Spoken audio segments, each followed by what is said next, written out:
Page Dramas present The Vengeance of the Hills.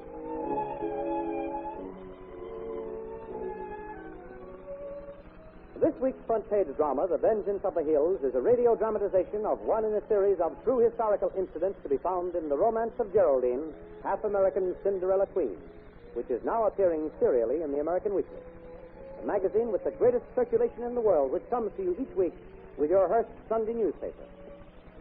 The Romance of Geraldine, Half-American Cinderella Queen, is a thrilling inside story of picturesque King Zog of Albania.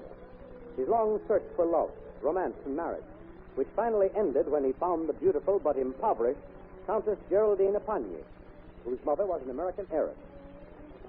This thrilling behind-the-scenes, often fantastic story of the royal romance was written by Baroness Suzanne de Strasser, fashionable Budapest modiste, for whom Queen Geraldine once worked as a mannequin. Long before he was crowned King Zog of Albania, he was known as Chief Zogu Ahmet Bey, a young, courageous man who rallied his fierce mountain tribesmen to fight for freedom from Turkish oppression. When this campaign was over, he tried to unite the hard-fighting tribes and put down their endless family feuds and fights and bring a lasting peace to his people. While journeying through the Albanian hills, he had become attracted to the beautiful young daughter of a mountain chieftain. He had seen her many times bathing with her serving maid in a mountain pool. Then one day he decided to visit her house alone. I regret most deeply, sir. My father is not at home to welcome me. He has taken food for a day's journey and will not return before nightfall. But pray do not depart, sir.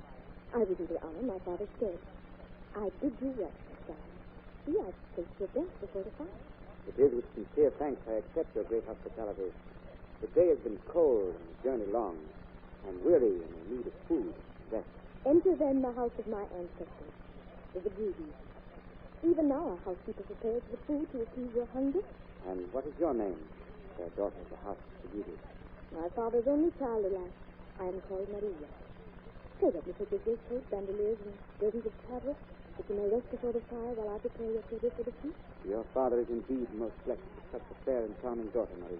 Excuse my absence, sir, and I will join our housekeeper and the serving maid to help prepare food. The sight of you is in itself both food and drink to me, fairest Maria. Do not stay away too long. I'll return soon. Most pleasant.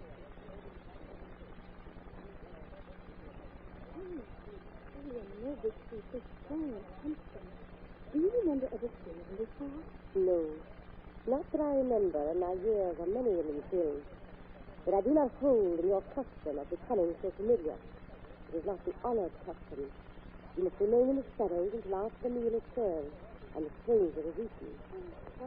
We who are young still be governed by such age-old customs. Be quiet. You have too much freedom, and it is not good. More of that foreign nonsense you were taught at the mission school. And I cannot sit with him? No. During the meal, I will serve the food.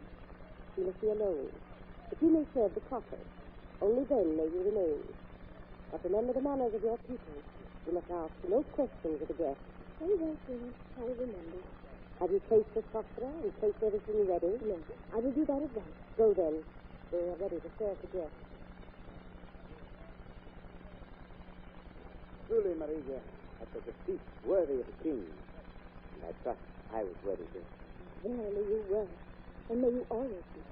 It is not often I enjoy such rare hospitality. My life has been that of a soldier. I was educated in the military academy in Turkey. And I returned to my home to use to good advantage the lessons they had taught me. I helped fight and master the Turks with their own tactics and weapons. The price we paid for freedom has been high. It is victory or still without peace. Yes, Little Maria. When we stopped fighting the Turks, each tribe and chieftain with his own petty ambitions began to fight his neighbor, and bloodshed still continues. My father sent me to the big mission school in Elbasan. There I was taught a great many things that took me to understand the futility of war and bloodshed, and how precious are the blessings of peace. It is well that our women should have more intellectual freedom. I knew you were more advanced than most of the women I have met. But then the Turkish harem in its ways was never favored by our Albanian hill people. It is indeed a great honor to speak of one who holds such liberal sense. You, sir, are wise and most just man. Pardon, sir, I must go now. My father's returned and I'm welcome.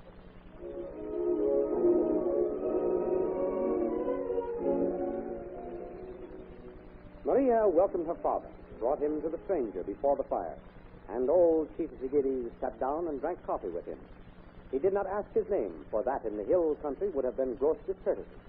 But they shared a good night's gossip, and finally the old chief spread out the stranger's bed, soft and clean, upon the great stone floor. For the next 3 days and nights, a great storm raged, confining the stranger to the house of his host.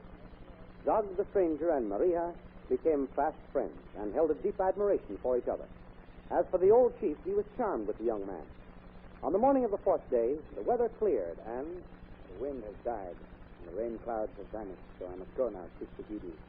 But one day I will return. I will bring my mother and my half-brother with me. I'll send them on ahead to speak to you about your daughter. She is beautiful as the pomegranate, lovely as the midnight heaven. My family shall ask of you for me, your daughter, in marriage. Gladly will I speak with your messenger. And gladly will I arrange with them about giving you my daughter. For we are Albanian patriots, you and I. And now, stranger, since you are to become my son, pray tell me your name before you go. It is Zogu Ahmed Bey. Zogu Ahmed Bey. Behold, I drink this farewell cup which we have shared as a symbol that all is over between us. Zogu Ahmed Bey, blood foe of mine and my father and of my father's father, and all along you knew this, and yet these blood feuds are mad customs of our mountains. Oh, with these feuds has Albania bet herself whiter than ever the Turk could bleed her. The blood feuds of our fathers are ours by sacred heritage. Go. For 1 day's travel or 20 miles distant shall my vengeance spare you. But then I will track you down and kill you like a hunted animal. Go.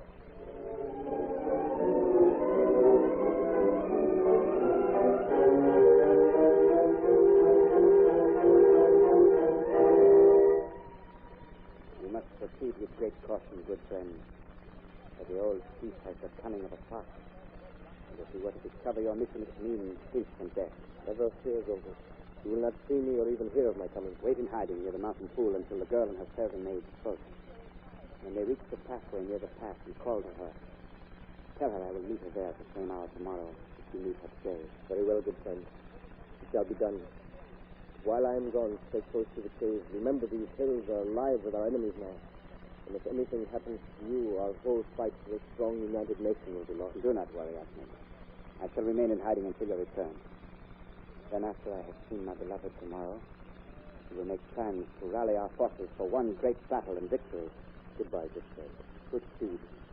Safe journey. Ever since your messenger came yesterday, remember every hill and valley holds danger. Perhaps death for his beloved. I risk everything, even death, to be at your side, my beloved. There's danger everywhere these days, but soon all danger will be past. And you and I can be married with rite and ceremony of our race. Our unity shall be a symbol for unity for all our people. Our love shall shine as a guiding light to all the nations, where one great love shall triumph over all the hatred of an unhappy past.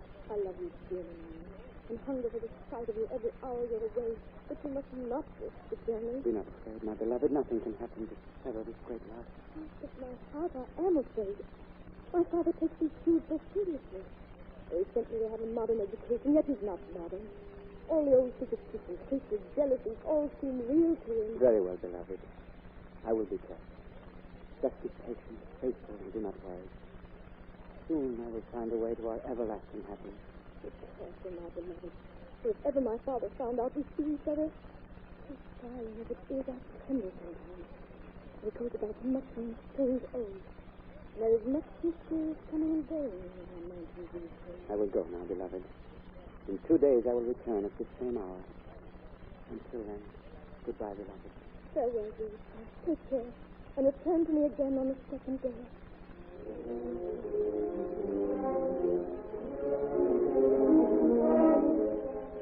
But before another sunrise, a messenger arrived at Zog's camp from his beloved Maria.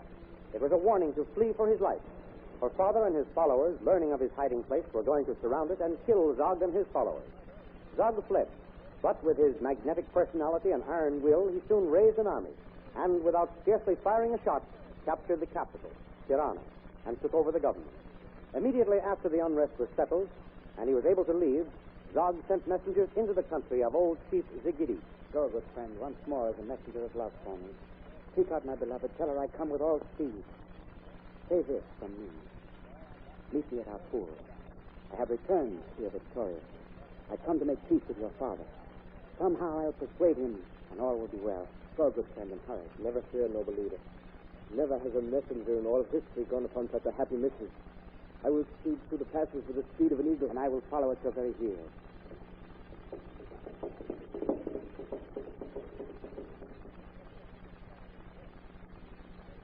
So, good friend, we meet at the pass. Did you deliver my message? I did, most noble chief. And she hurried away to meet me. See, below you there on the mossy bank by the mountain pool. She awaits your coming. You're right, good friend. I see there upon that great blanket of white goatskin, surrounded by her serving maids. I'll wait here for my return. I'll hurry off to claim my own beloved.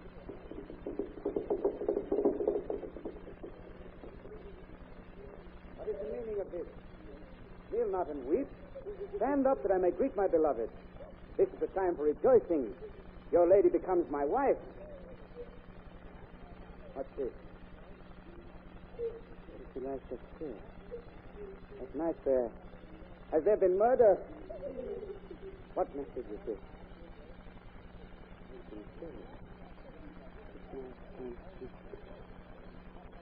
And this by the hand of her father.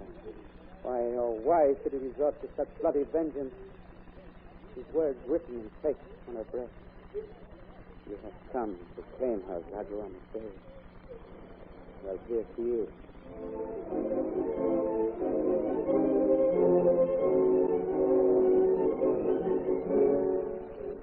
And Zagu Amatbey, they tell, prostrated himself beside the pitiful young body, and he pressed his lips to her lips, not yet quite cold.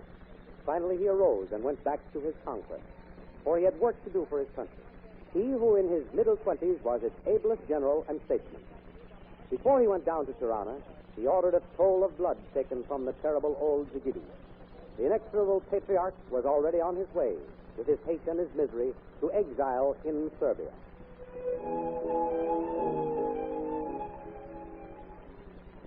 You have just heard The Vengeance of the Hills, a radio dramatization of one in a series of true historical incidents to be found in The Romance of Geraldine, half-American Cinderella Queen, which is now appearing serially in the American Weekly. See this and all the other splendid stories, articles, and feature fiction to be found in each issue of the American Weekly, the magazine with the greatest circulation in the world, which comes to you each week as part of your Hearst Sunday newspaper.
Front Page Dramas present The World's Worst Mother-in-Law.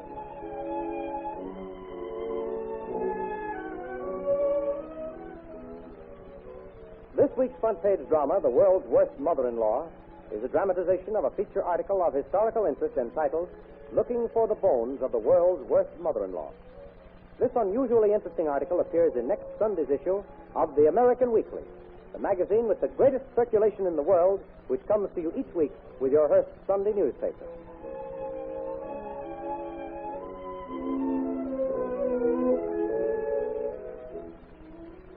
Well, While Britain's war with Germany goes on, Miss Margaret Newbold, archaeologist, is excavating an English battlefield of almost 2,000 years ago.